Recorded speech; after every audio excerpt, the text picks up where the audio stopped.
一、二、三、四、五、六、七、八、九、十。你好，今天我们要写中文。Hello everyone, welcome back to my channel. Today we're going to learn more about basic Mandarin Chinese. At kung bago ka pa lang sa channel na ito ay tungkol sa pag-aaral ng basic Mandarin Chinese. Kaya don't forget to like, subscribe, and hit the notification bell or bell button para maging updated ka sa mga bagong video ko. Kaya ano pang hinihintay nyo? Samahan nyo na ako! Let's go!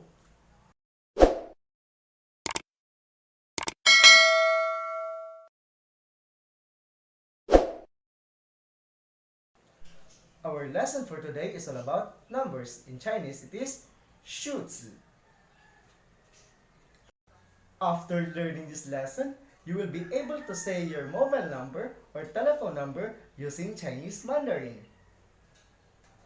And this time, we're going to learn the first number, the number 1. Number 1 in Chinese is 一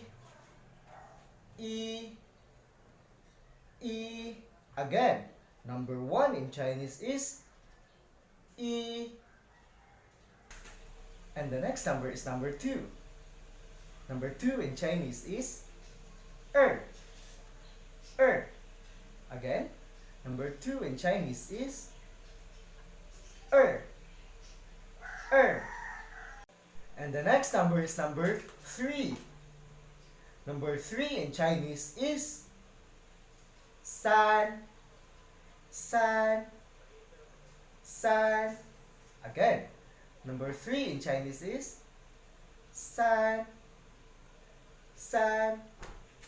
And the next number is number 4.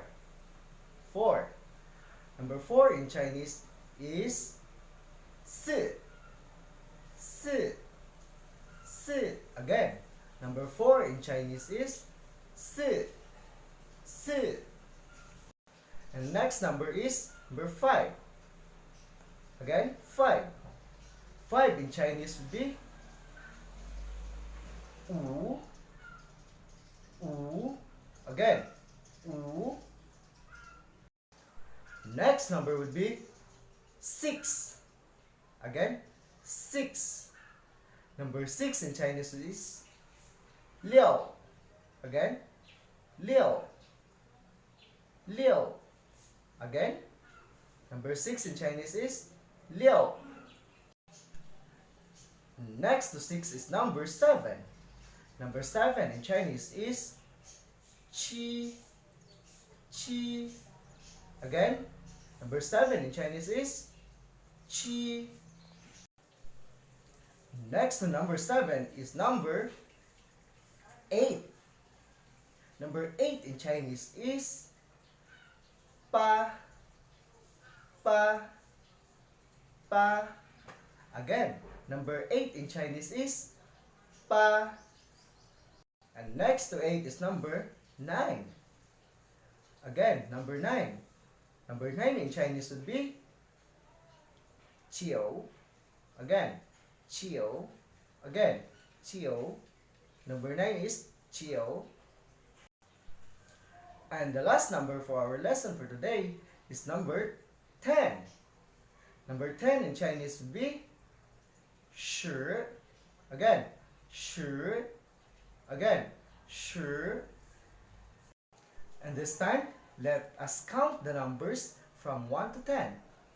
1, 2, 3, 4, 5, 6, 7, 8, 9, 10. And let's do it in Chinese. 一、二、三、四、五、六、七、八、九、十. Very good. How about you? Can you do it by yourself? Okay, let's try.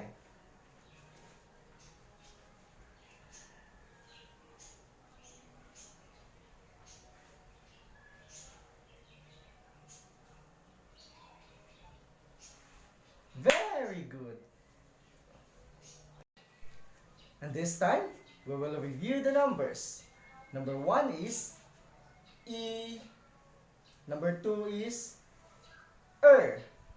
Number 3 is San. Number 4 is Si. Number 5 is Wu. Number 6 is Liao. Number 7 is Qi. Number 8 is Pa. Number 9 is Qiao. Number 10 is Shi.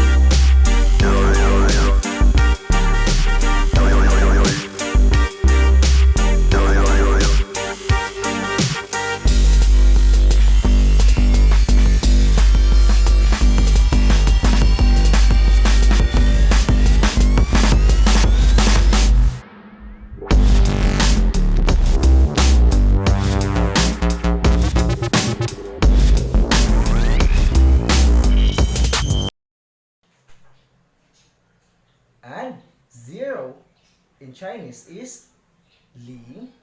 Again, Ling. Again, Ling. 0 in Chinese is Ling. And now that we've learned Chinese number, we can now use it in saying our mobile number. For me, my mobile number is Ling Qiu Liu Pa Liu Wu Liu Yi Liu Pa. Hi guys! Thank you for watching. This is Tser Jay once again. Please let me know kung meron kayong natutunan at kung meron pa kayong gustong matutunan tungkol sa pagsasalita ng basic Mandarin Chinese. Don't forget to like, subscribe, and hit the notification bell or bell button para maging updated ka sa mga bagong video ko. 再见!